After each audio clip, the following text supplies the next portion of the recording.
Um, Hello, my name is Heather Atsye, and I am a human trafficking survivor slash advocate for the Lifelink in New Mexico. Um, I came to Santa Fe as a youth when I was 17 years old. I'm from Laguna Pueblo, and my my boyfriend at the time was the one that was kind of making me go out, and like I had to make a certain amount for to kind of guarantee my shelter and to stay safe, so to speak, because I was a young homeless person. And one of the things that I had to do was, I had to make at least $100 a day. So I would have to actually, like, go downtown and panhandle and sit in front of the Allsops and kind of just, you know, got change to spare, or can you spare a dollar, and it like for me it was like, I'm a kind of a proud person, and that kind of took away my dignity in a way. And he kind of held it over my head, like, you kind of have to do it if you want to, like, survive. I didn't really know any resources in Santa Fe until I got picked up for panhandling, soliciting. And what that looks like is, these kids on the streets, especially the ones who don't have a lot of resources or support in the community, are subjected to that kind of labor trafficking. Is what it really is, forced begging, and kind of having to go to those lengths if they want to stay safe. And it is really just to stay safe, but then you're subjected to either getting picked up by somebody else, being sexually harassed or assaulted because you're out there by yourself. And I didn't have to do any kind of like sexual favors, but having to panhandle and sit there for days and days, either raining, snowing, you had to do it. Like you kind of had to do it. You had to pull your end. And that was like just food. Like really for me it was like I had to eat like at least once a day. And if I didn't eat, then I was like, well, crap, like what am I going to do? And if I don't make enough, I can't even go back to you know go where I'm staying, which was pretty much like in this studio apartment that like 8 other people lived in. It's starting to be recognized as trafficking trade, only because now, because of the homeless crisis, they're starting to see a lot of these patterns in like homeless youth. And then the substance abuse that comes along with being homeless.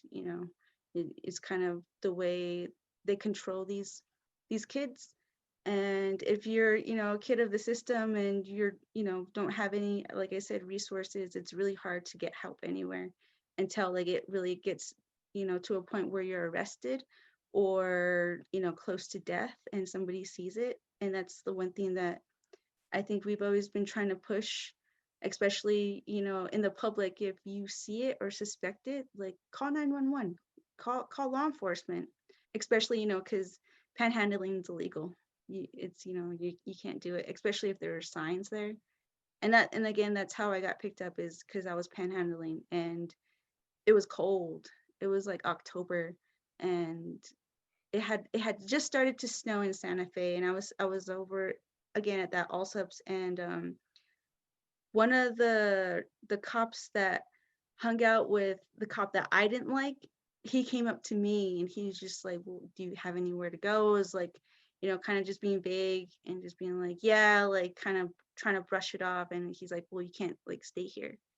And of course, I had a very didn't have a great background with law enforcement, and so I tried to walk off, and he followed me, and like I ended up trying to like evade an officer.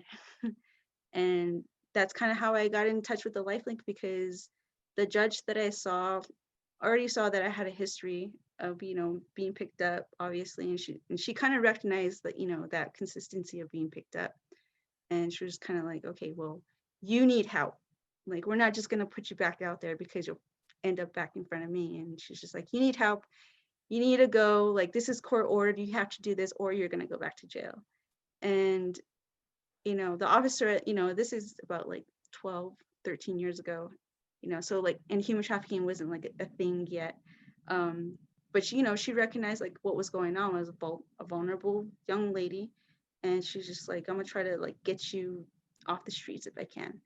And so she actually, made her contacts, and I had to go down to the Lifelink, and that's kind of how I met Lynn, and was able to get housed by them, which was like a big thing too, like because I was homeless.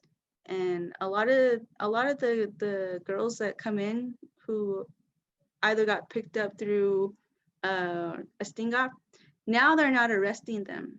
They're having us respond first so we can kind of like assess the situation and see if we can help them. A lot of the time they won't want help, but again, like you kind of like build the rapport, let them know who you are.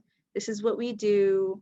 And if you want to, you can reach out to me and I can, we can get going and help you, get housed or relocated, or, we'll figure it out. And that's pretty much what Lynn did to me. She was like, okay, let's figure this out. And yeah, she got me housed and, got me back into school. So it really was just like the one person, the judge, who saw like, this isn't right. My caseworker at the time, she referred me over to a program called Sojourners, which was a drop-in center for homeless women and children. And I started volunteering over there. And ultimately, I volunteered long enough to start employment. And now I'm one of their advocates for the Human Trafficking Initiative and the aftercare program. I oversee our transitional housing in Santa Fe and the Albuquerque area, and I'm also the housing manager. My profession is in, the human trafficking advocacy, just because I can, help these kids kind of figure out the resources, the ones that I didn't have, until I got a little older. And I think it's beneficial as far as like, just connecting with somebody who doesn't have anybody. And I think that's what, like, what it really was, is kind of connecting with somebody who kind of understood where I was coming from. If you see it, report it. It really just takes that one person to make a difference in somebody's life. And if you do need more information on what human trafficking is and any kind of resources or supports in your community, you can reach us at 505 Get Free. And it's also textable. And you can also find more resources on our website at 505getfree.org.